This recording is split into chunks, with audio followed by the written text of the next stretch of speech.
Hey everybody, it's Chase with AV Pop Culture again, and today we are here to talk about why modern movies suck and what it is that we can do to fix them, to make them like those movies from the 70s, 80s, 90s that we all love and are still iconic today. So pop that tape in, I got you. Let's go do this.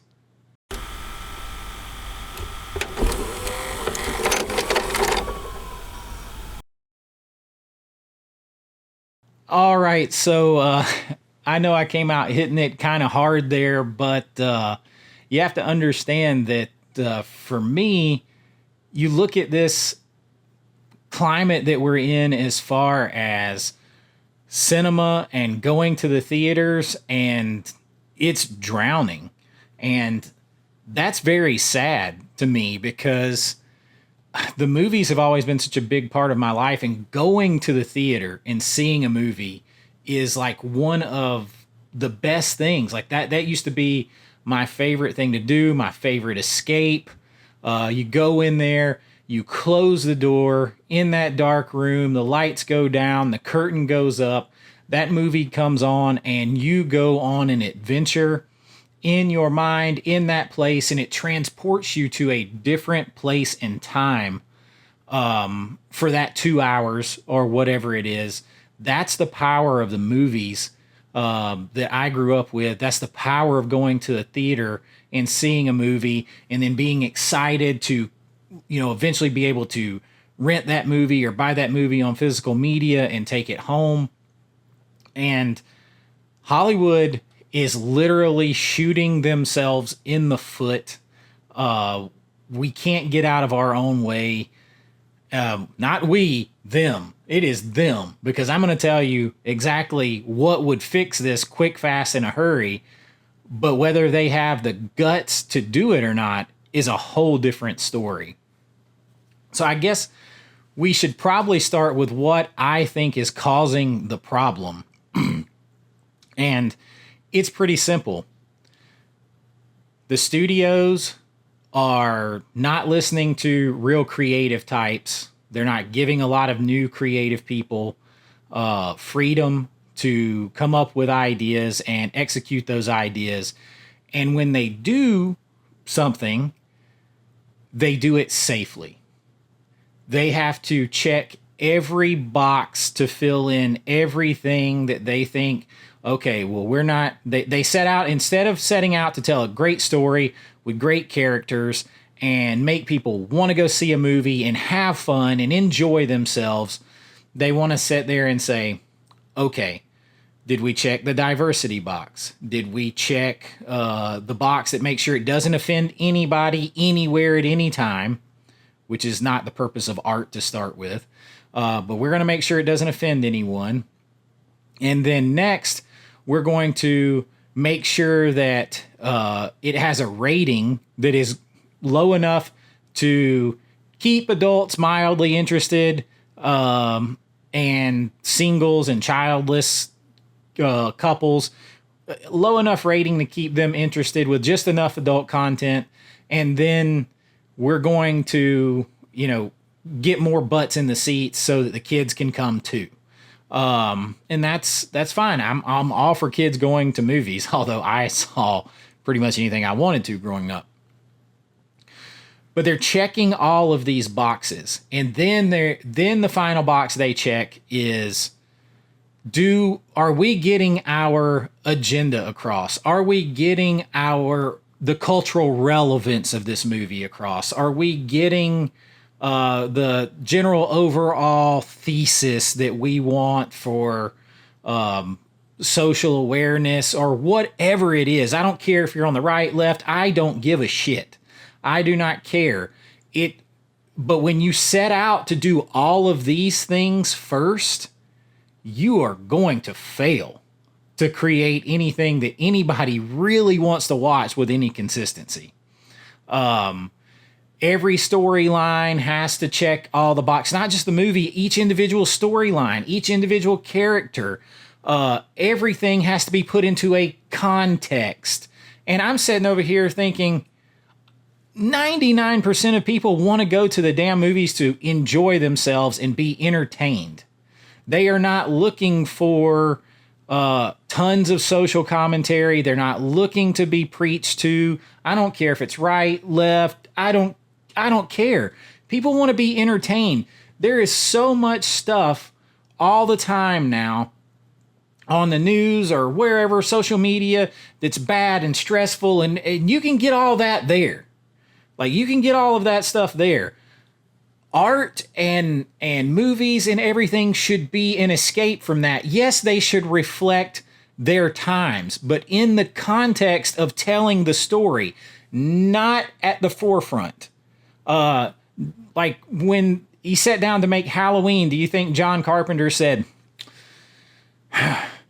all right, before we get into making this horror film, this slasher film, let's make sure that the cast is diverse and has this, and this. Make sure that if we do this and this, it doesn't offend anyone. Make sure that the rating stays low enough to where we get more butts in the seats. Make sure of this, make sure of that. Make sure our overall message about life and culture and social justice and political preferences and sexual preferences, let's make sure all of that's in there. And then let's write a script. Hell no! They came up with Halloween. He let Deborah Hill take a pass at writing some of the girl chat back and forth because she was better at it than him. She had more of a perspective of that. And they just set out to make a good movie that is iconic. Anything else that comes in is secondary. Now, you have people like Cronenberg. I just watched the Criterion release of Videodrome. And yes, he put social commentary in that. And I mean, he's kind of becoming right, the way like the new reality is all digital and overtaking us. And that movie still, I get the message in the movie and I get all of that stuff and everything. The movie still confuses me and I still love it because it's just visceral and it is rough and it will offend you and it can make you look away. And, I mean, to this day, when James Woods sticks his hand in his stomach, like, I am like, cringing away. But that's the point. It makes me feel something. It's not safe. I've told this story before, but Bill Moseley worked on my movie Dark Roads. And Bill Moseley played in House of a Thousand Corpses, 3 from Hell, stuff like that. He played in Chainsaw 2 as Chop Top. He is Otis Driftwood. Well, in 3 from Hell, I think it's 3 from Hell. I get them mixed up in my mind. They basically hold this family or this traveling group hostage or whatever, and it's just gruesome and it's twisted and everything else. And when Bill was on set with us, I talked to him about that scene because this scene, I mean, it's hard for me to watch that movie over and over again because that sequence is just like some of the stuff that happens there. And I asked him about it, and he said, he had concerns about it too. It's just so twisted, that the Firefly family is so twisted. He said, he was talking to Rob Zombie about it, and Rob reminded him, art is not safe. It should never be safe. It should make you feel something. If I'm offended, okay.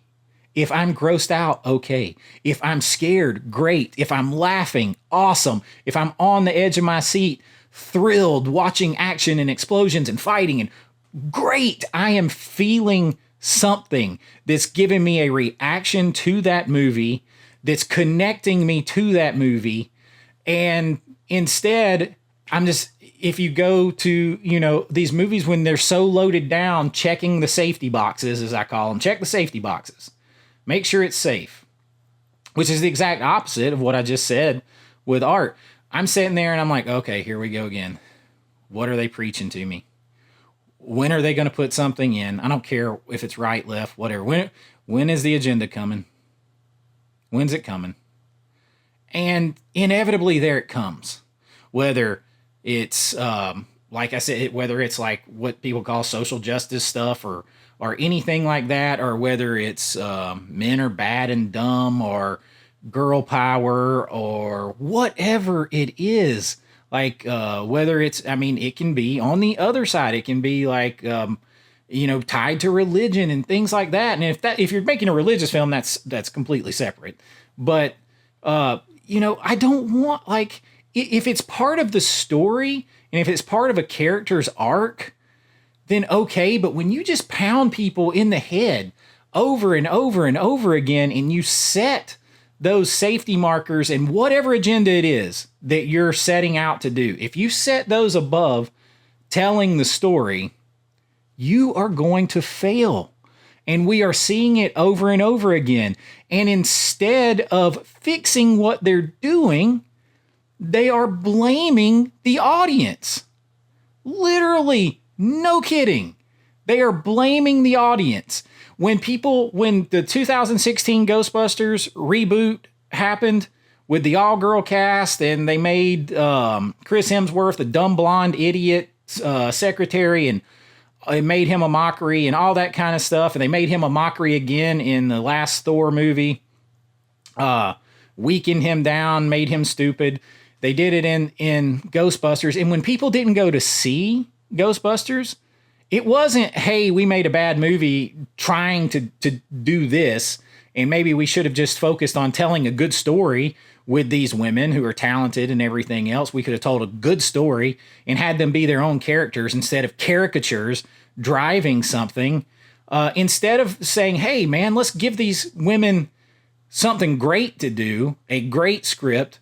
It was, well, the movie only failed because the movie going public is misogynistic and sexist.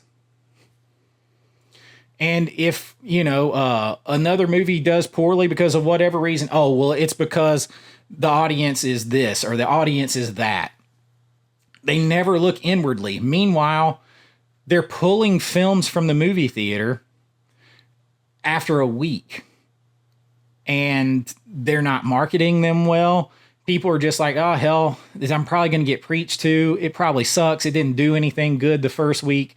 I'll wait another week or so, and I'll get it on digital and rent it on digital, buy it on digital, which you don't actually buy or own. And the theater experience is going down and down, and the theater experience is part of it. That's what you're supposed to strive to recreate at home on physical media. And they're taking all of that away because of censorship and safety protocols, guardrails. Everything's got to fit into a box. All of those great 80s movies and 70s movies, 90s movies, early 2000s, they didn't worry about being safe or offended anybody. Hell no. Everything didn't require a warning or a disclaimer. I mean, get the hell out of here. They are movies. It's art. It's fictional. It's supposed to be entertainment. It's everything doesn't have to have context and things like that. I got this movie. This is a classic. It's Gone with the Wind. And if you look, I don't know if you'll be able to read that, but on the sticker, and they pulled this off of streaming, and they pulled it for where you couldn't buy physical media for a while. And then they have this label when you stream it or if you buy it that says, for important historical context, go to these websites. And you go to these websites, and it has to excuse the movie and explain it to people in historical context and things like that. Well, it's a movie based on a book. This movie is almost 100 years old. Like, people were different. Things were different. It reflected a different time in society that was bad. And yes, these certain people lived good in that society and other people didn't. If we understand history, we know that. We know what was bad. We know what was good. And this movie reflects that. But this movie had African Americans nominated for Oscars and everything. You want to take that away? In the 1930s, I believe it was Butterfly McQueen. She was nominated. I can't remember, but I mean, obviously this movie had a bunch of nominations. You want to take that away? I mean, come on. Everything doesn't need a safety label on it. The people can make their own decisions. We don't need that type of censorship or control in our life. I mean, for a movie like Gone with the Wind that's based on an even older book, so I mean, and it's almost 100 years old. I don't even really know what to say about that. And then Hollywood says, fine, okay. Well, they really dug those movies from the 70s, 80s, 90s, whatever. Let's fix our problem. Let's go and remake them. Well, what happens is they try to go and remake 70s, 80s, 90s movies that didn't give a shit about sensibilities or context or whether they offended anyone or whatever. They just wanted to tell entertaining, fun, memorable stories. They go back and they take those films and then they remake them with their new safety rails, their new safety boxes that they check off. And you destroy everything that made the movie great. And you're going to piss off people anyway when you start redoing some of their favorites because they're classics and iconic for a reason. You know, take the safety rails away and come up with good ideas. I was sitting here thinking about this. I was really big against the big PG-13 horror movie movement. And I think that's part of the culprit that helped usher in some of this stuff. Because before we had PG-13, before it even existed in the mid-'80s, everything was PG or R. So there was a clear line of delineation between what was meant for families and kids and what was meant for adults. And I remember going to the movies where either like you had to have an ID or your parent had to stay with you, or in some cases like your parent had to come up to the window and buy the ticket. Like it was taken pretty seriously. And then they kind of like, okay, well, let's water these down a little. Let's add the first set of safety rails, the safety boxes here. Let's water these down a little bit so we get more people into the theaters. At least they think they're going to get more people into the theaters and sell more tickets. And they just end up watering down what the movie should be. They take away a lot of the visceral stuff in the movies, the violence, the sex, nudity, whatever, like the more graphic, like slasher style movie kills. They cut away, shadows, splatter, all that kind of stuff. Stuff that used to just be reserved for lower budget films that couldn't afford to show it. They take that stuff away, and then you end up with a movie that doesn't quite please either end of the audience spectrum. And but for a while, they're like, hey, this helps the bottom line. This gets some more people into the theater. But you set a precedent of like, oh, well, those safety boxes worked. What if we start adding more of these? We'll narrow it down. And we'll get people in here. It's not going to work. There's a reason. I thought about like these are two releases that I picked up recently. I got the Killer Clowns 4K Steelbook, and I finally got The Howling on 4K, which looked fantastic. Zero chance over the last 15 or 20 years that a movie like this would be made. Either one of these. Zero chance. Low budget films. They are R-rated. The Howling is has gruesome kills. It has sex, nudity, violence, all of that stuff that is inherent with the animalism, the animal nature of a werewolf in a werewolf film. All of that is there. That's inherent in the werewolf anyway. That animalistic nature, it's there. Zero chance in the past 15 or 20 years that movie would be made, because they'd be like, oh, we can't have that in there. That might offend someone. That might be objectifying women. That might be doing this. That might be having too much violence. We won't be able to get the PG-13 rating if we do that. Zero chance. And then on a movie like Killer Clowns, they're going to be like, oh, well, let's take out a lot of the violence and things. You've got goofy clowns. Let's tone it down. Let's make sure it's PG-13. Let's don't leave any gruesome kills. It's campy. It's fun. Let's just make it that and go. It wouldn't be what it is. would not be what it is. And then those movies would never be made. And that's the problem. And if they did make them, they would destroy them with their safety boxes. I was thinking about some other films that would never be made today. And I looked up, this is one of my favorite films, Weird Science. They would tell John Hughes to get bent. Now, no way they would make this movie the way it is. This movie had a $7 million budget back then, and which was the equivalent of like $26 million. And it made what would be the equivalent of like $170 million today. You're telling that's just at the box office. But you have a movie, first of all, they don't like lower or mid-level budget movies. Everything's got to be overspent on and just throw money at it. We'll throw money at it to make it better. That doesn't make it better. I remember when I was studying film and writing, the old saying was, you can make a bad movie from a good script, but you cannot make a good movie from a bad script.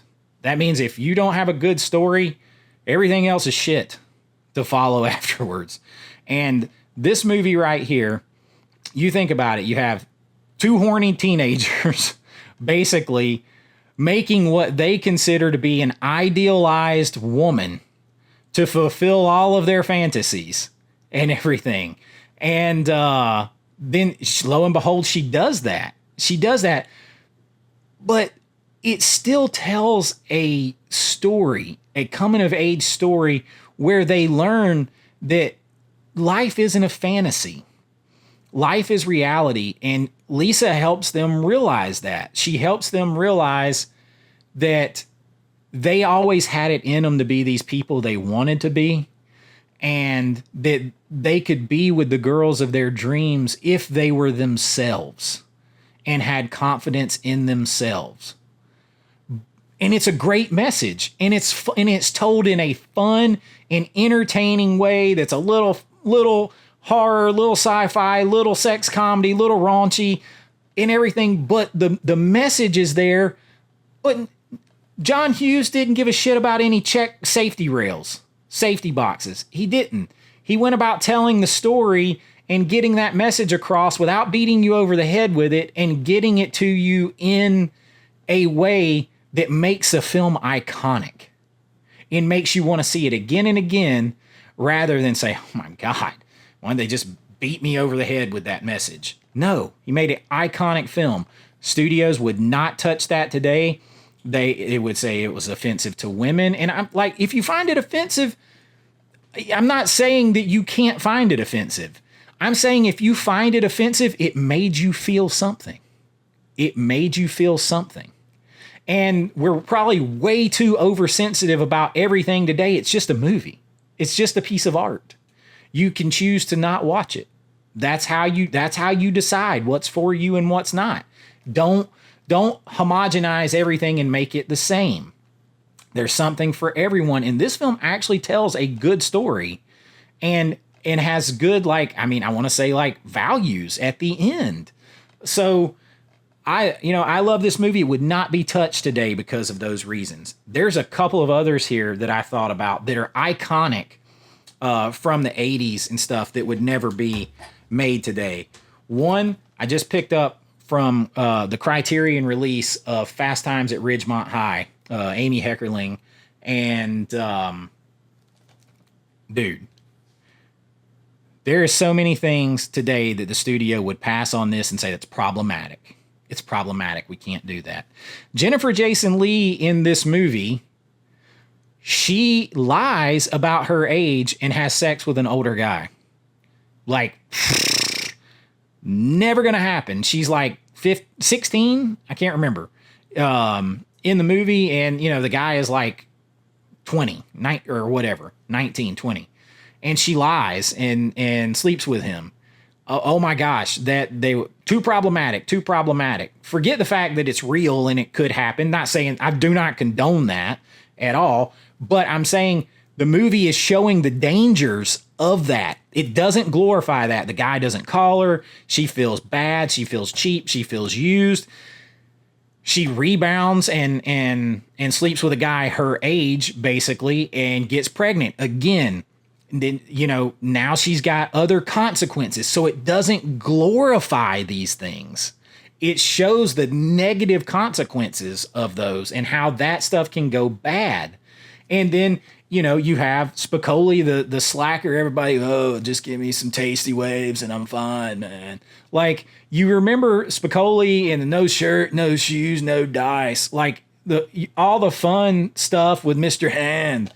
You remember all of that stuff, but it teaches you a lesson with him too, that you're not going to get away with just slacking. Mr. Hand comes to his house and says, damn it, you're going to learn this stuff. And I'm going to take your time to do it because school is important and you've been slacking ass and now you're going to pay for it. And it's going to cost you most of the night of something that you really wanted to do and look forward to for years. I mean, it is coming of age. It shows people making mistakes and then learning from those mistakes and dealing with the consequences of those mistakes. It doesn't like shove a commentary. It just shows it in a real life way that adds comedy and stuff like that makes you remember the movie instead of beating you over the head with it. But today it would be considered problematic and no chance in hell would it be made.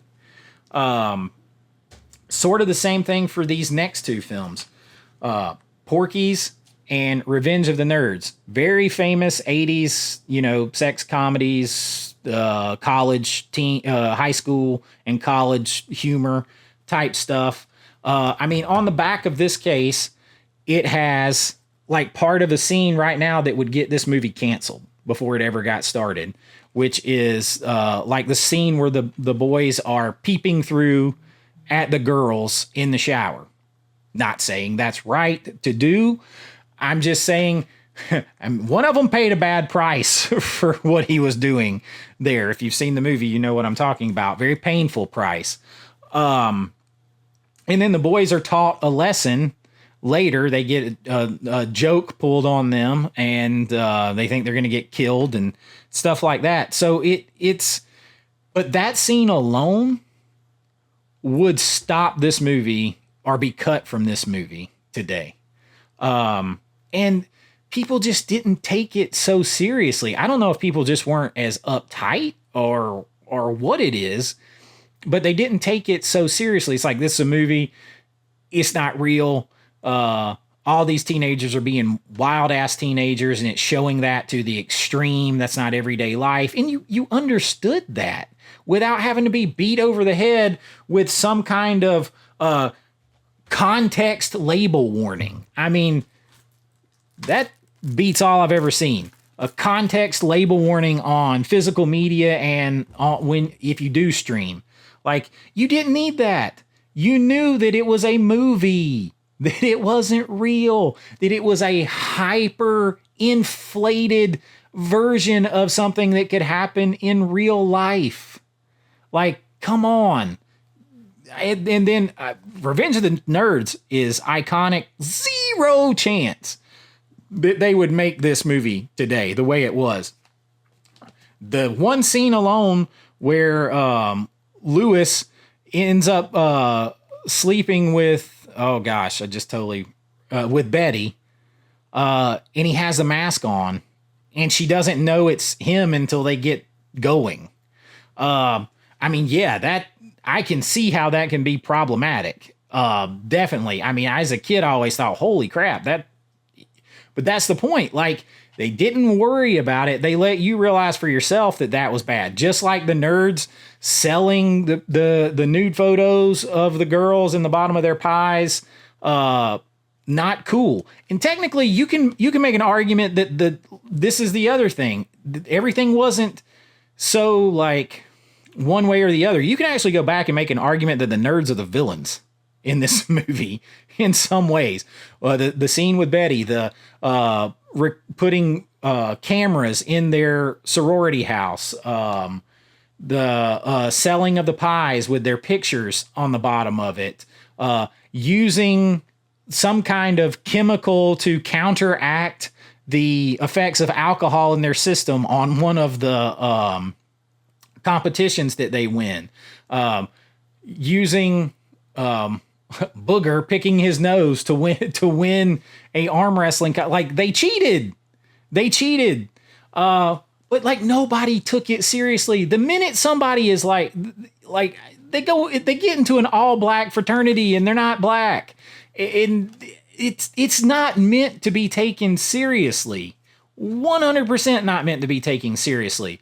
But there weren't those safety rails. There was no guardrails. Like, you should just tell the story and let people decide for themselves whether they want to see that and then how they interpret that. And now to the other extreme, a movie that's only like 15 years old, that today, in the last 5 or 10 years, zero chance it would get made. I actually really like this film a lot. My Week with Marilyn, with Michelle Williams playing Marilyn Monroe and Kenneth Branagh playing Sir Laurence Olivier. Has Eddie Redmayne in there. And this is based off a true story by a guy named, I can't remember his Colin. I can't remember his last name. But it's actually based on a true story of a guy that worked as a third AD on the Prince and the Showgirl when Marilyn was filming, and the guy had like basically a week-long affair with Marilyn Monroe. This film, just like 15 years ago, was made for less than $10 million. It made like 5 or 6 times that back at the box office alone. So you're telling me, and that's with no like marketing whatsoever. And then Kenneth Branagh and Michelle Williams were both nominated for Oscars. So this is an Oscar-nominated film and Oscar-nominated performances for under $10 million. And the studios would not touch this now because everything is $150, $200 million. We're going to throw more CGI. We're going to throw more of those safety check boxes. And we're just going to keep throwing money.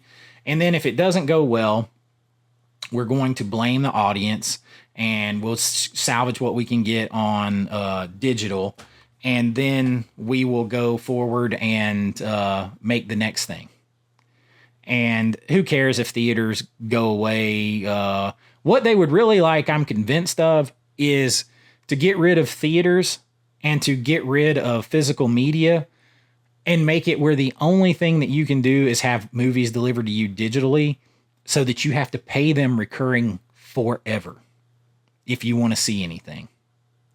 And I don't know about y'all, but I do not want to be beholden to paying someone forever to watch movies and TV shows as the only way that I can get them, and they can change them or take them away at any time. So this is what I would suggest in order to fix this for what it is. And it's really simple. Set out first to tell a good story. Not check any kind of boxes. Just set out first to tell a good story. If you do that, everything else will follow. Take out your agendas, leave the agendas for politics and social media forums and things like that. Take that out. Not saying that things can't reflect their times, but, you know, Weird Science and like The Howling, they reflected the times that they were in. The same thing with Revenge of the Nerds, Porky's, those action movies of the 80s and stuff like that, when it was like, America, hell yeah, blah, you know, all that kind of stuff. And then the 70s reflected in a lot of ways, especially the early to mid 70s, the kind of like downtrodden, kind of similar, kind of everything was dramatic and depressing almost with the movies that you looked at. Everything was very heavy, as I say. I'm not saying you can't reflect your times, but that should be something that just naturally occurs as you're writing the story because of the damn time that you live in. Unless you're writing a period piece, it should be the times that you live in just come through naturally because of your experiences as a writer, as a creator. And, make adult content be for adults. Don't try to water it down and squeeze children into the theater or sell it to children. And then make children's content and family content for families and children. And then let them decide what they want to watch and what is appropriate for their family, decisions they make to watch whatever they want to watch, not the studio deciding, well, you're not going to get to see this because we need to check this box, this box, this box, this box. So the script started out this way, and now it's going to be this way. And, they're so far apart, never the two shall meet. And you're going to end up with a movie that survives 1 week at the box office, gets the ripcord pulled, gets thrown out on digital, and everybody forgets about it and hopes the next thing does better. Instead of something like The Howling, that all these years later, 35, 40 years later, The Howling is still, hell, it's longer than that. It's 43 years later. Or Killer Clowns, or Weird Science or whatever, all these years later, people are still rushing to buy them again and watch them, and they're still talking about them. I mean, you're probably not going to be talking about Fall Guy in 40 years. Half the people did not even realize that Fall Guy was based on an 80s TV show with Lee Majors where he did a kick-ass intro theme song. One of my favorite theme songs ever, The Unknown Stuntman. People didn't even realize that because they have no connection, no basis. You didn't market it well and everything else. You could have really connected to that, brought that nostalgia, all that. You didn't do it. It's not going to be talked about 40 years later. Even right now, Ghostbusters, whether you like it or not, the new one, people are still talking about Ghostbusters 40 some odd years later and those characters. I don't see a lot being made right now that people are going to talk about 40 years later. People talk a lot about Jordan Peele's stuff, and I like Jordan Peele, all right, as far as being innovative for horror. Almost everything Jordan Peele did came from the Twilight Zone. Which is it Us? Us is basically the exact same story. I mean, he even said, it's not like he denied it. Us came from a Twilight Zone story called Mirror Image. I believe that's the name of the episode. Real Steel with Hugh Jackman. That's nothing but a Twilight Zone episode. Everybody's like, oh, it's Rock'em Sock'em Robots. No, it's a Twilight Zone episode. You can go find it. So, I just don't see things being remembered like that anymore, because instead of first setting out to tell a good story that might offend somebody, might scare somebody, might repulse somebody, might make somebody laugh, might thrill somebody, might make somebody think, might make somebody dream or get inspired or anything like that, which is what it's supposed to do. Instead of making films that do that, you're just trying to make films that are safe. And you're spending a shit ton of money to do it. And so then it just looks like you're throwing money and money and money after bad stuff. And it turns people off. And then they have no incentive to go to the theater because it'll be out and they'll be able to stream it in 2 weeks. So to fix this, it's real simple. Set out first, before all things, to tell a good story. Let everything else follow after that. And let it come in there naturally. When I write a script, I get surprised by my characters sometimes. I create characters in my head. I think about them. I think about the time and place they exist. And then I just basically sit back and watch the movie in my mind and dictate on the paper what I see and hear. That's basically how it happens for me. Now, every writer has a different process. But instead of me telling them what to do, instead of me putting my words in their mouth, I let it come natural and pop out. And not saying I'm the greatest writer in the world or anything. I'm just saying it's an example of don't set out first to dictate what's going to happen. Just set out to tell a good, entertaining story and let everything else follow from that. Don't set out first to make safety check boxes. It's okay if some of that stuff ends up in there naturally, But if that's all at the forefront above everything else, it's going to fail. It's going to continue to fail. And we're going to lose one of the great American traditions we have, and that's cinema and going to theaters. And that's sad, and that's what I would really hope doesn't happen. And I the only way to save it's to tell good stories. It is that simple and yet that hard. So let me know what you guys think. Agree or disagree. It's totally cool. That's what art is. Everything is subjective, all that kind of stuff. Let me know in the comments. If you've enjoyed this, please like and subscribe. It really does help get the channel out there and get it seen. So if you're enjoying it, click those buttons. And until next time, be kind, rewind like always. This is Chase with AV Pop Culture, and I'll see you real soon. Tell good stories. I know.